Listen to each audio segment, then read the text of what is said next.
السلام عليكم ورحمة الله وبركاته. أهلا بطلاب جميع المراحل. يا جماعة عشان نكتب جملة صح لازم ناخد بالنا. نكتب جملة صح لازم نعرف الأسماء، يعني إيه ناونز أسماء.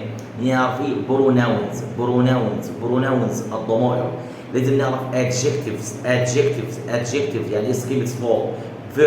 verbs أي جملة يا حبايبي، فاعل مفعول، تاني فاعل مفعول، فالفاعل اي، الفيرب اللي هو مثلا هيلب يساعد، نيد يحتاج، بلاي يلعب، بعد كده مفعول فاعل مفعول.